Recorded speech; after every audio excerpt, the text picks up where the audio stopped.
सदर कुल हिंद मजलिस इत्तेहाद मुस्लिमीन और रुकन पार्लियामेंट हैदराबाद बैरिस्टर असदुद्दीन ओवैसी ने मलकपेट असम्बली हल्के में डबल बेडरूम मकानात की तकसीम तकरीब से खिताब करते हुए हुकूमत से इजहार तशक्कुर किया और वजीर बल्दी रज़्म व नस्क के टी रामाराव की तवज्जो हैदराबाद पार्लिमानी हल्के के तहत बाज़ ज़ेर इल्तिवा कामों की तरफ मबजूल करवाई। इसके साथ ही उन्होंने चंचलगुड़ा जेल की मुंतकिली और दवाखाने उस्मानिया के अहाते में नई इमारत की तामीर का भी मुतालबा किया।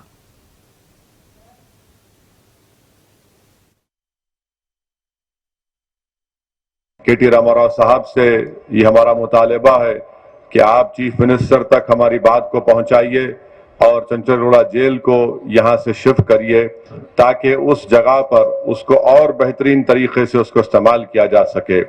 मजलिस ने इस बात का गवर्नमेंट से भी मुतालबा किया कि उस्मानिया हॉस्पिटल की नई बिल्डिंग को बनाया जाए, क्योंकि उस्मानिया हॉस्पिटल की मौजूदा बिल्डिंग बिल्कुल खस्ता हालत में है और पुरानी बिल्डिंग तो उसको बंद भी कर दिया गया और मौजूदा दौर में यहाँ पर हमने बड़े मसाइब और मुश्किलात के दौर का सामना किया।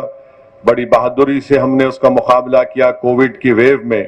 तो मैं हुकूमत से और टीआरएस गवर्नमेंट से इस बात का मुतालबा करता हूँ कि उस्मानिया हॉस्पिटल में एक नई बिल्डिंग को तामीर किया जाए, चाहे उसके लिए 500 करोड़ हो दो 700 करोड़ उसमें जरूरत पड़ेगी, मगर हमको उम्मीद है कि अगर चीफ मिनिस्टर अगर एक बात का फैसला ले लेंगे, जिस तरह एक तारीखी दलित बंधु स्कीम का उन्होंने आगाज किया, मुझे यकीन है कि इसी तरह उस्मानिया हॉस्पिटल की नई बिल्डिंग का तामीर इंशाअल्लाह ताला हम उम्मीद करते हैं कि चीफ मिनिस्टर खुद उस्मानिया हॉस्पिटल आकर उसका फाउंडेशन स्टोन लगाएंगे।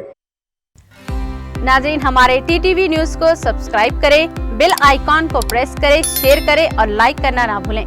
और किसी भी एडवर्टाइजमेंट के लिए हमारे इस नंबर पर कांटेक्ट करें। हमारा नंबर है 9550102020 पर।